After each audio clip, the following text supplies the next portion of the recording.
Orang Madura ini kuliah di Jogja, cari kampus NU waktu itu belum ada. Akhirnya masuk, bener tidak di kampus Muhammadiyah, Bib, tapi di kampus Ahmad Dahlan. Jadi bukan UMY tapi Ahmad Dahlan. Sampai selesai, sampai mau diwisuda, datang ke bapaknya di Madura. Bapak, saya alhamdulillah sudah selesai kuliah. Di mana kuliahnya? Di kampus Ahmad Dahlan. Sip, yang penting jangan Muhammadiyah. Yang penting jangan kampus Muhammadiyah.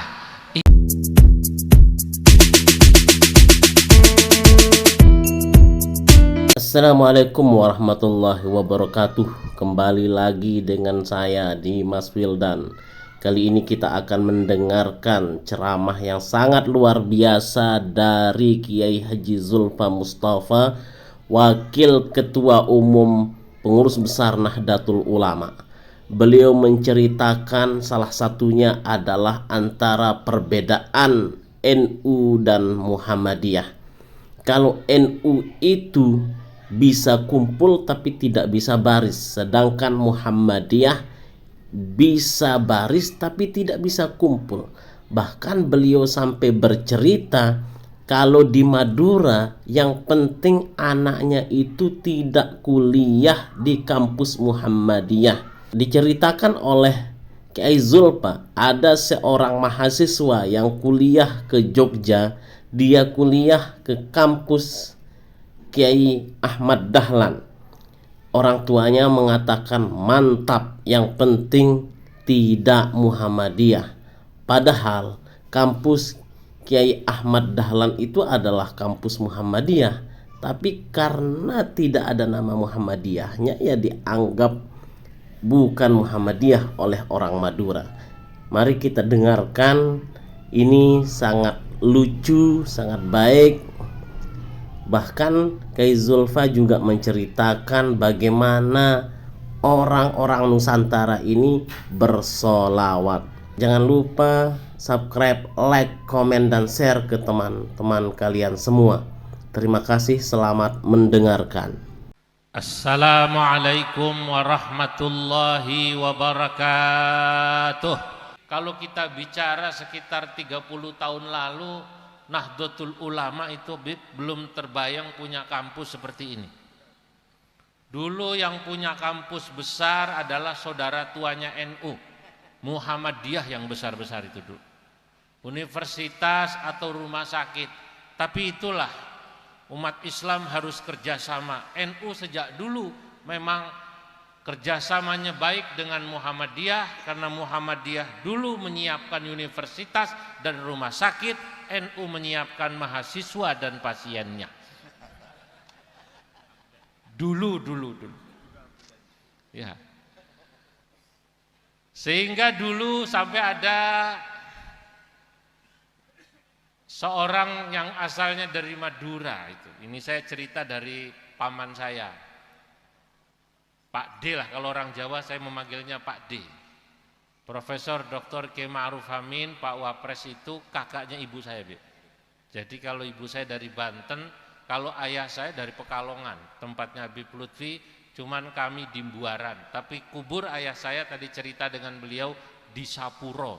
Sapuro makomnya Al-Arif Billah Al-Habib Ahmad Al-Attas Waliullah.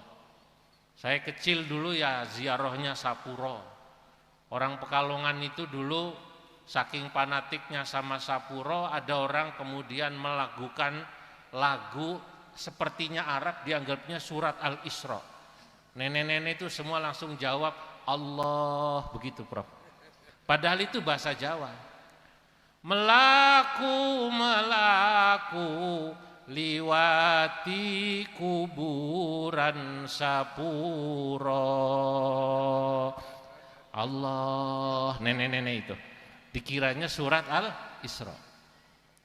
Profesor Dr. Kiai Haji Ma'ruf Amin, Pak Wapres, itu cerita orang NU terutama di Jawa Timur, itu Madura, itu mayoritas NU. Semua tahu itu.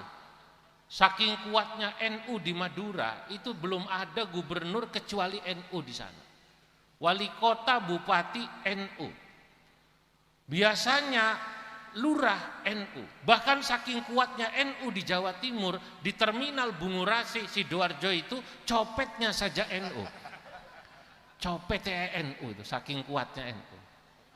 Nah, Ki Ma'ruf cerita tahun 70-an itu ada orang Madura ditanya tentang bagaimana perkembangan NU di Madura.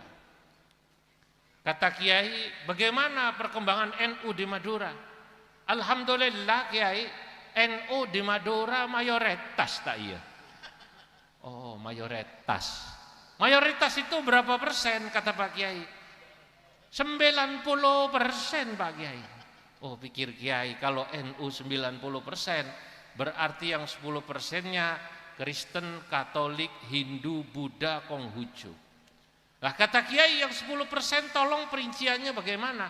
Yang 10% Muhammadiyah Kiai. Jadi Muhammadiyah itu dianggapnya non muslim apa ya? Nah, saking fanatiknya orang Madura itu kalau punya anak tamat aliyah, tamat SMA, begitu mau kuliah dipesennya jangan kuliah di kampus Muhammadiyah. Tapi waktu itu memang NU belum punya seperti Unwahas yang kita lihat ini luar biasa, beri tepuk tangan. Waktu itu belum punya. Unwahas kan baru berapa tahun ini? 23. Maka anaknya berangkat ke Jogja, Bib. Kuliah di Jogja, cari kampus NU belum. Kalau sekarang alhamdulillah di Jogja saudara-saudara NU punya UNU namanya. Universitas Nahdlatul Ulama. Baru selesai dibangun.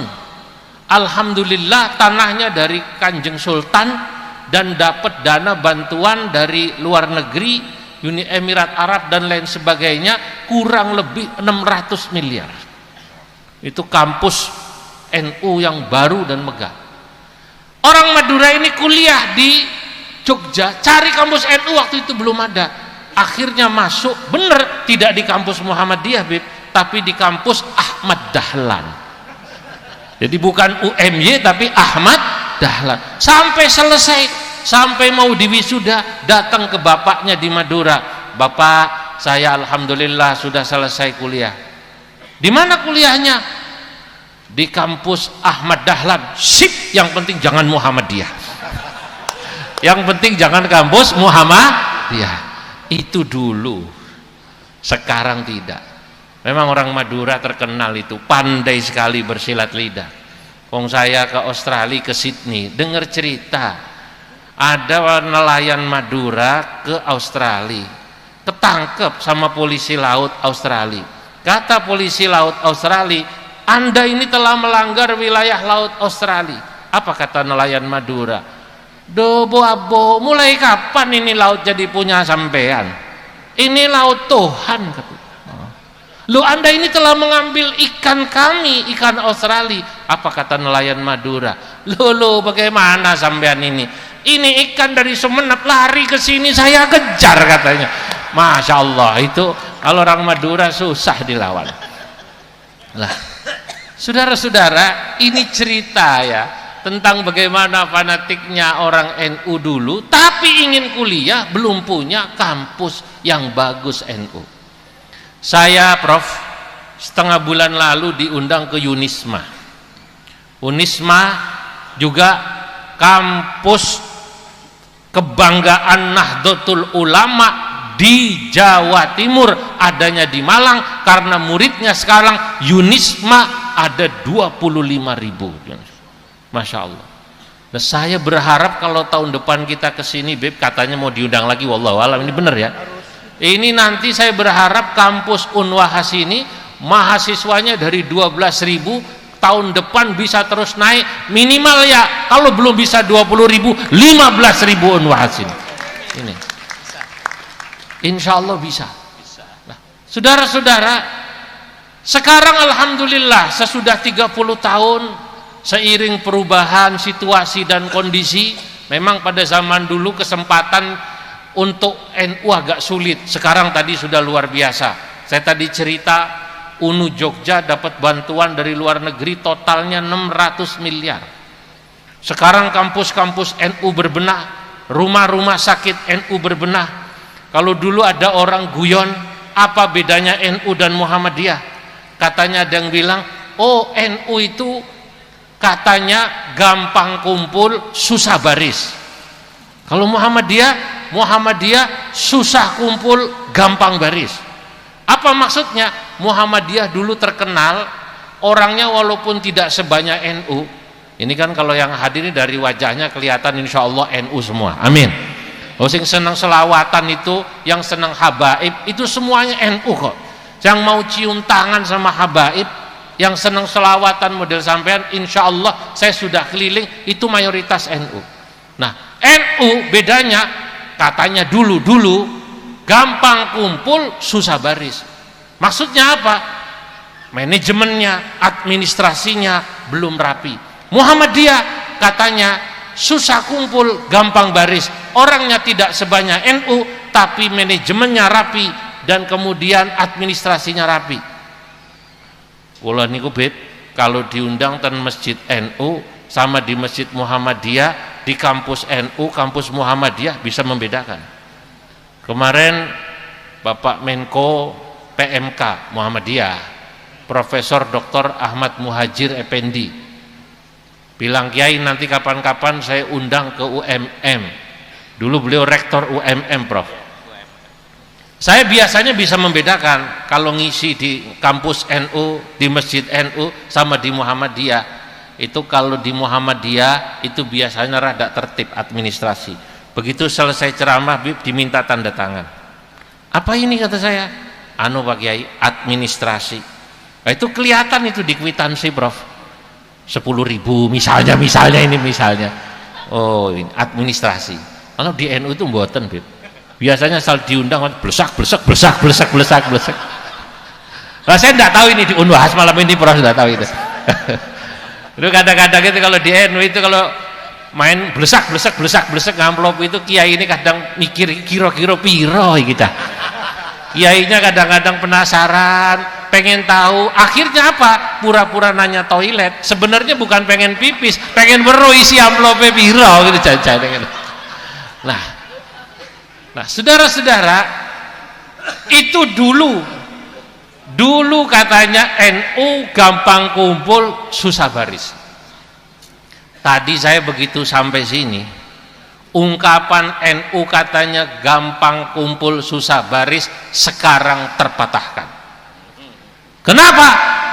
Unwahas Universitas Wahid Hasyim yang malam ini, alladzi nahnul ana bisadadi, yang kita sedang ada di sini sekarang, membuktikan bahwa kampus NU keren-keren, hebat-hebat, prodi-prodinya, akreditasinya hebat, saudara-saudara. Ini menunjukkan bahwa NU sudah berubah. Lalu apa yang membedakan nanti dengan saudara kita Muhammadiyah? Kalau sekarang administrasi manajemen di NU sudah bagus seperti di Unwas ini, yang ternyata yang membedakan tetap satu. Salah satunya apa? Di NU sanad keilmuan faham ahlus sunnah wal jamaah insya Allah tetap dijaga, termasuk di kampus Unwahas ini. Insya Allah sanad keilmuan aswaja, pelajaran ahlus sunnah wal jamaah, saya yakin di sini menjadi pelajaran wajib. Betul, Prof, ya? Supaya mahasiswa diajari apa itu yang namanya faham moderat, apa itu tawassut, apa itu tasamuh, saling menghargai, apa itu tawazun, seimbang. Ini bedanya. Karena sekarang saudara-saudara, anak-anakku, para mahasiswa yang saya hormati, para santri, zaman ini yang membahayakan adalah kalau kita terutama belajar agama tidak dari guru sanad yang jelas, dikhawatirkan maka orang yang belajar agama tidak dari sanad yang jelas, kemungkinannya dua yang dia dapat. Apa? Pahamnya salah atau salah paham. Salah paham atau pahamnya salah. Nah, ini bahaya. Dulu ada seorang sufi namanya Jalaluddin Ar-Rumi. Jalaluddin Ar-Rumi punya guru namanya Syekh Syamsuddin At-Tabrizi. Tabriz adanya sekarang ini di Iran. Saya pernah ziarah ke makamnya Imam Ghazali di Iran. Masya Allah, kurang dirawat. Tapi karena ini ulama madhab Syafi'i, guru kita semua, santri di pondok pasti ngaji kitab Ihya, saya ke sana. Syamsuddin At-Tabrizi gurunya Jalaluddin Rumi, penyair cinta yang terkenal. Jalaluddin Rumi kuburnya ada di Konya, waqad zurtu, alhamdulillah, di Konya di Turki. Gurunya Jalaluddin Ar-Rumi namanya tadi Syamsuddin At-Tabrizi menulis 40 kaedah cinta. Namanya 40 kaedah cinta, bahasa Arabnya Qawaidul Ishqil Arbaun. Dalam Qawaidul Ishqil Arbaun, 40 kaedah cinta, Syamsuddin At-Tabrizi mengatakan, apa kata beliau? Mu'dhamu masyakilil alami min akhta'in lughawiyat. Kenapa timbul kemuskilan di dunia ini? Kemuskilan di dunia ini timbul, orang bisa saling membenci, orang bisa saling mengkafir-kafirkan, mensesat-sesatkan, nantang-nantang yang lain, tidak percaya pada orang. Ya, sekarang lagi rame, kita tahu salah satunya bab orang yang tidak percaya tentang nasab orang lain misalnya. Ini kenapa terjadi? Menurut saya seperti yang dikatakan oleh Syekh Syamsuddin At-Tabrizi, min akhta'in lughawiyat, karena banyaknya kesalahpahaman. Kalau bahasa gampangnya, kurang kumpul. Kalau kata anak sekarang, ngopinya kurang jauh. Ini orang kalau ngopinya kurang jauh, itu cirinya gampang menyalahkan orang. Maka saya, walaupun NU jelas, saya dari PBNU, saya hadir ke sini atas nama Wakil Ketua Umum Pengurus Besar Nahdlatul Ulama. Dari PBNU saya datang ke sini, saya tilik nengok kampus kebanggaan NU di Jawa Tengah, Unwahas ini. Saya tilik. Nah, saudara-saudara, saya walaupun NU, saya kumpul sama teman-teman Muhammadiyah. Ya diundang, saya datang. Malah saya ada masjid yang tanda tangan Profesor Dr. Amin Rais. Di masjid itu lebih dari 20 tahun saya mengajar. Dulu pertama kali diminta ngajar di masjid ini, saya bingung, Beb. Lu aku NU kok dikon mulang nang kene. Saya tanya sama pengurusnya, sudah wafat, namanya almarhum Haji Sofyan, orang Muhammadiyah. Saya tanya, Pak Haji, ini enggak salah undang saya ini? Enggak, kita tahu kalau kiai orang NU katanya. Tahu dari mana saya NU? Ah, kelihatan dari sarungnya katanya. Lah orang NU niku sarungan terus. Kenapa? Ini sarung, ini bukan hanya simbol bahwa dia itu fleksibel. Sarungan kan fleksibel, Bu. Makanya kiai-kiai NU beda sama profesor di kampus, Prof. Kalau kiai itu walaupun tiap malam keliling ke sana kemari, tapi karena alhamdulillah pakai sarung, itu anaknya tetap banyak. Kenapa? Karena fleksibel, praktis gitu loh. Nah, tapi saya tanya pada beliau, Pak Haji Sofyan, enggak, saya mau tanya serius Pak Haji. Sampean ini tahu Masjid Muhammadiyah. Jamaahnya banyak Muhammadiyah. Kok ngundang saya orang NU kemari? Apa jawabnya? Di luar dugaan saya jawabnya.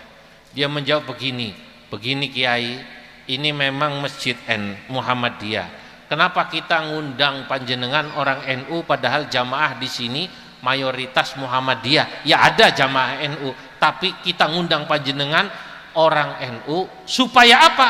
Supaya orang Muhammadiyah tahu cara berfikirnya orang NU, tahu manhajul fikrinya orang NU, tahu dalil-dalil amalan yang dilakukan orang NU.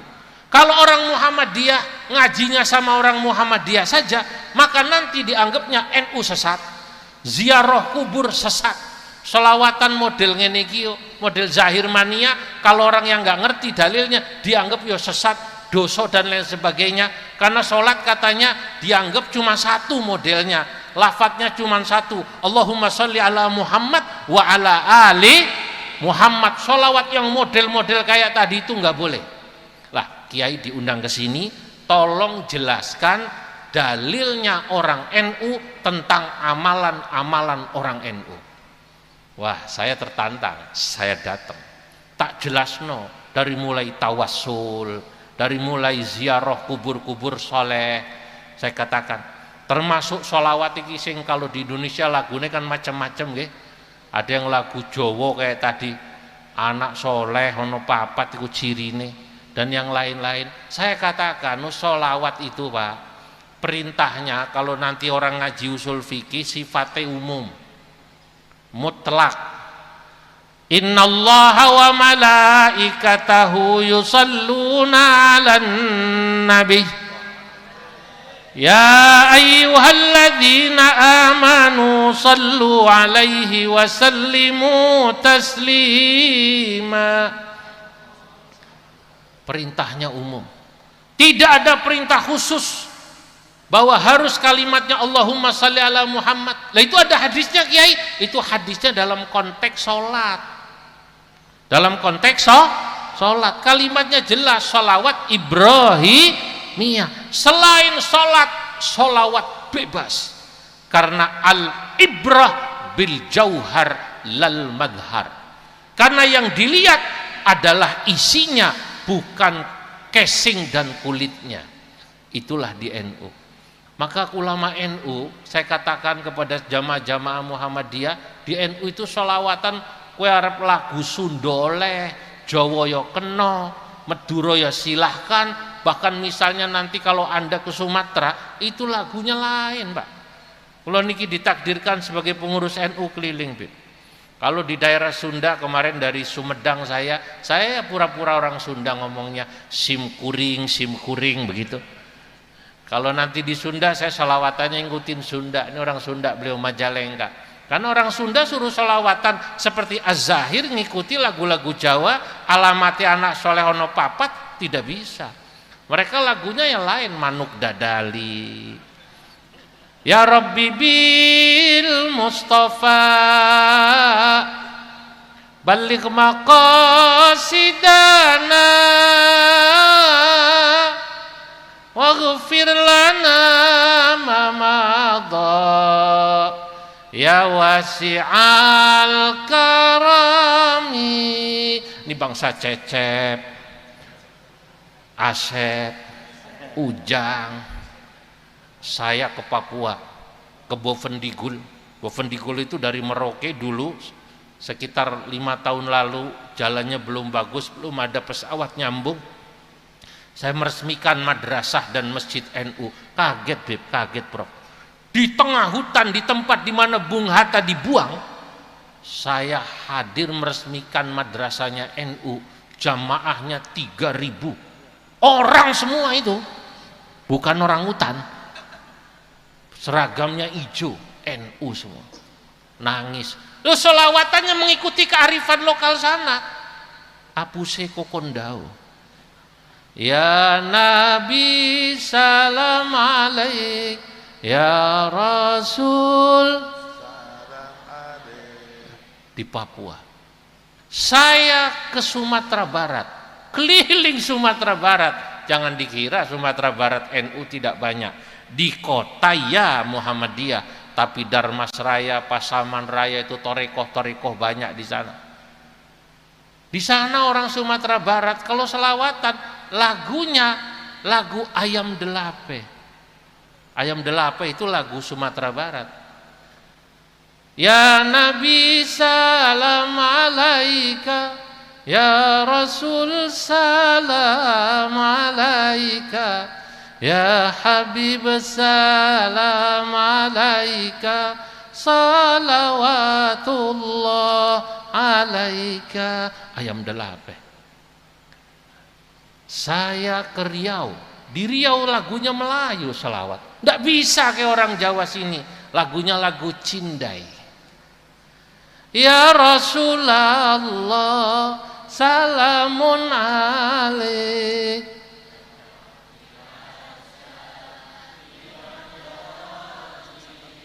Atfata yaji Ya uhailal judi wal karam. Top Zahir Mania, top. 2015 saya ke Cina Bib. Di Cina saya punya teman namanya sama seperti jaddukum, namanya Dr. Abu Bakar, asli Cina dari suku Hui, asli Cina ya, ini khirij min Jami'ah Islamiyah Islamabad Pakistan. Dia S1 S2 nya dari Islamabad Pakistan, jurusan syariah, jurusan syai'ul lillahi lahumul Fatihah. Syariah kan begitu, Prof. Ya. Nah, tapi hebat ini teman saya ini, Dr. Abu Bakar ini, walaupun dia jurusan syariah, S3-nya dia ke Amerika, ambil bisnis. Saya diajak melihat pondoknya, namanya Raudhah Yasin di Cina, namanya di daerah Ningxia. Kalau Anda googling di Google itu nanti ada The Little Mecca of China atau surah Musagharah min Makkah, miniatur kota Mekah ada di Cina, itu namanya Ningxia. Kaget saya, nama jalannya itu 3 tulisannya, tulisan Cina, tulisan Arab, tulisan Latin. Ajib. 98% di kota itu muslim, wali kotanya muslim walaupun ketua partai komunis. Kenapa ya? Karena partai di Cina cuma 1. Hebat santrinya. Nah, yang saya heran di Cina itu, Masya Allah, ternyata apa yang dipegang oleh kaedah NU, al-ibrah bil jauhar la bil madhar, yang dilihat itu isi bukan casing, di sana saya temukan. Di Cina saya sholat Jumat di masjid Qinghai. Di Qinghai itu Masya Allah yang sholat Jumat mungkin lebih banyak dari Az-Zahirin, karena sholat Jumat di sana dibanding jamaah ini kelihatannya lebih banyak, difokuskan satu kota. Satu kota itu sholat Jumat jadi satu, tumplek blek. Apa namanya? Tumplek blek. Masjid-masjid kampung tidak bikin sholat Jumat. Disitulah terlihat kehebatannya umat Islam. Sama seperti malam hari ini, kita lihat Unwahas dipenuhi zahir mania. Malam ini kita melihat bagaimana hebatnya umat Islam di Semarang, terutama para remajanya yang cinta salawat dan cinta para ulama. Begitu sholat Jumat saya kagum. Saya tanya sama teman saya itu, Dr. Abu Bakar, men kata saya, men kam ya'ni adadul musallin hadzal yaum, ini yang sholat berapa jumlahnya ini, kok banyak sekali? Dia bilang yakni takriban 100.000, kurang lebih 100.000. Masya Allah, 100.000. Ayo, ini belum seberapa, kata dia. Lauzurta Xi'an, kalau Anda ke kota Xi'an, di Cina ada namanya kota Xi'an, ada filmnya Jet Li itu, Jet Li, terakota itu loh. La wajadtal musallin hinaka akthar min hadzal masjid, kau pasti akan menemukan yang sholat di Xi'an lebih banyak dari sini, mungkin 2 kalinya. Karena memang di sini sholat Jumat dipusatkan di masjid alun-alun. Nah, begitu adzan, saya kaget. Adzan di Cina lagunya lagu Mandarin, lagunya lagu Mandarin. Hayya 'alas salah,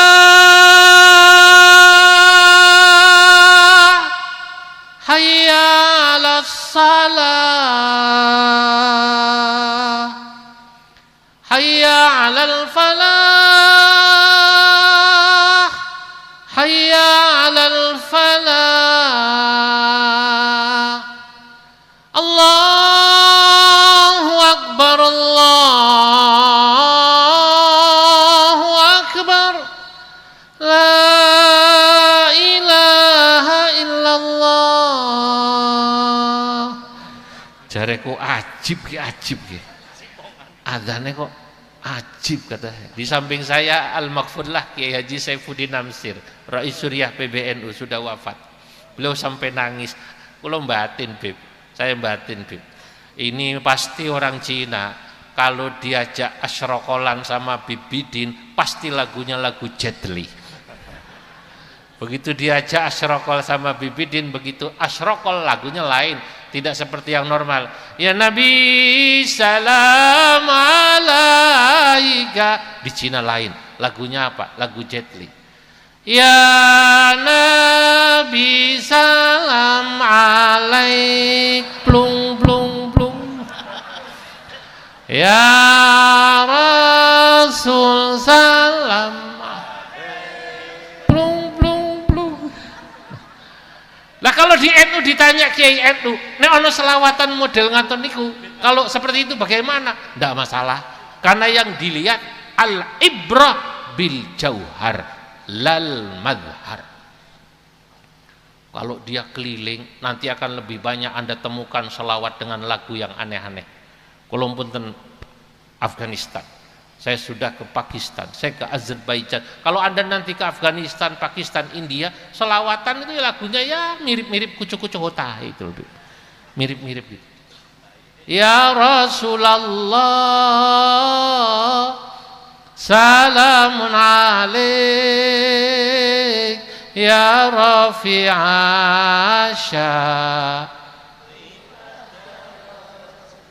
atfataya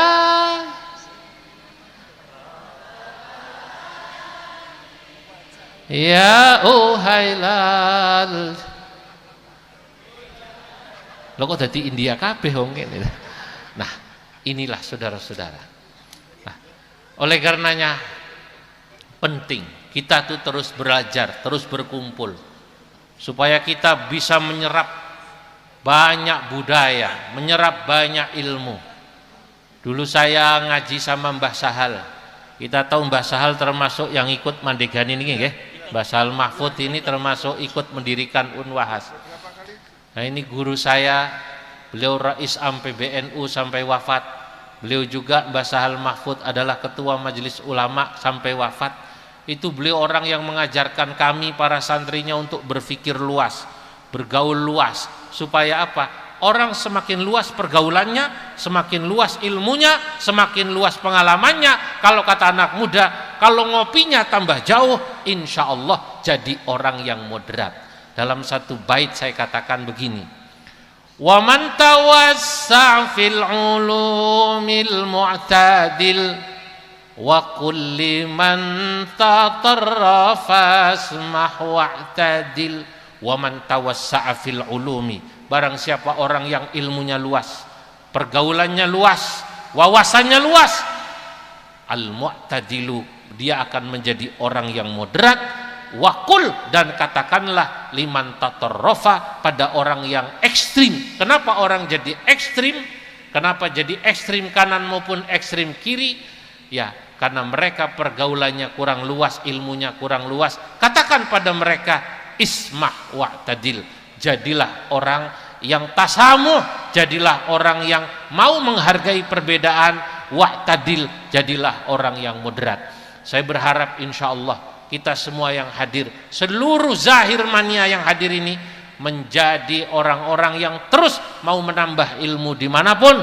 Kita ikut berpegangan dengan akidah Ahlus Sunnah wal Jamaah, mengikuti para ulama dan habaib, menjadi orang-orang yang moderat. Karena Indonesia saat ini menjadi Islam terbesar karena jasa para ulama habaib ini. Saudara-saudara, bapak-bapak, para masyayikh, para habaib, inilah yang bisa saya sampaikan. Semoga saya berdoa Unwahas ke depan semakin maju, amin. Mahasiswanya semuanya bisa berprestasi, dan juga kita doakan Habib Bidin ini, masya Allah saya lihat beliau ini keliling terus sama seperti saya, walaupun mungkin saya lebih jauhan nih Bib ya. Masya Allah. Loh niki tadi ditanya beliau dari mana saja, kemarin dari Wonosobo Mbah Muntaha, tadi dari mana namanya Lamongan, sebelumnya dari Ploso. Kalau niki jarang wangsul Bib. Kalau Pekalongan, Semarang kan 1,5 jam nyampe. Kalau saya ini kalau udah keliling seminggu nggak pulang-pulang. Ya, kadang-kadang kalau melihat anak kecil seperti ini nih, yang tadi diajak itu saya kangen anak saya. Sudah bayang Bib, tekan rumah aku tak gendong anakku. Tapi ternyata sampai rumah saya lupa, yang tak gendong ibunya Bib. Masya Allah. Bon. Wallahul muwaffiq ila aqwamit thariq. Wassalamualaikum warahmatullahi wabarakatuh. Demikianlah ceramah yang sangat luar biasa, menginspirasi dari Kiai Haji Zulfa Mustafa, Wakil Ketua Umum PBNU, Mudah-mudahan apa yang beliau sampaikan bermanfaat untuk kita semua, untuk para subscriber Dimas Wildan. Terima kasih telah menonton dengan selesai. Assalamualaikum warahmatullahi wabarakatuh.